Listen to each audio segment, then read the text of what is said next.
Hey guys, so it's time to do a quick little comparison here. I used to make a video comparing the S5 versus the iPhone 5, the iPhone 5s. Now it's time for the iPhone 5. Let's just do this quick little video because the 5s and the iPhone 5 is very identical in a lot of areas. But let's just do this for the people that really do want that. So of course the iPhone 5, this is how it looks, 4-inch display.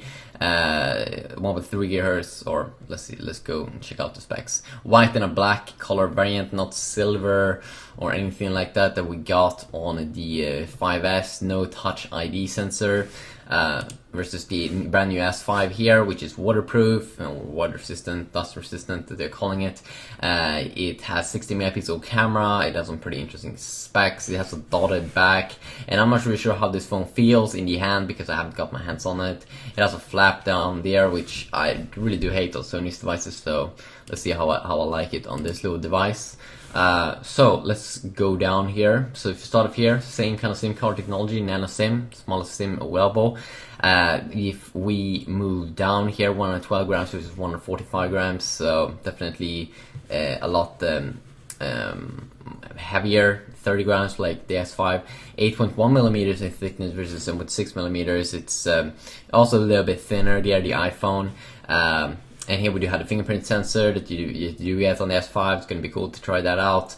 And dust and water resistance. Up to 1 meter, 30 minutes. If you go down here, both have amazing displays. IPS LCD display here on the iPhone, the LED backlit variant with resolution 640 x 1136, 4 inches versus 5.1 inches, 1080p display, Super AMOLED screen. If you look at the specs, it's better. Then again, the type here on the display.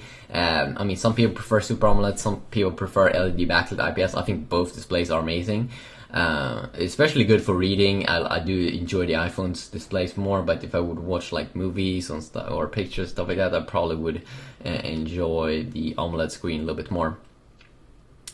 If we move down here, 1632 and 64 GB variants here on the iPhone 5, and then only 1632 GB variants here on the S5, but then again we do have the SD card slot option on the S5. You don't get anything of that, anything like that on the iPhone 5.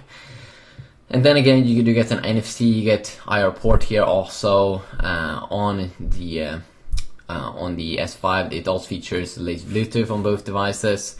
You do get 150 megabits per second download here. Option on the S5 also, which is faster than 100 megabits here on the iPhone 5. 8 megapixel camera on the iPhone 5 versus 16 megapixel camera. Way higher resolution here, 5300 versus, or 5000 times like 3000 pixels versus 3000 around times 2500 pixels. There's a big difference there.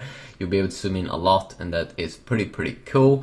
You also have 2K resolution video, or at 30 frames per second. It says you have on like the Note 3 on the iPhone or on the S5. You only get 1080p at 30 frames per second here, but then you do also have a pretty cool mode on the iPhone where you can record you can't record in slow motion on the iPhone 5. You can only do that on the brand new 5S.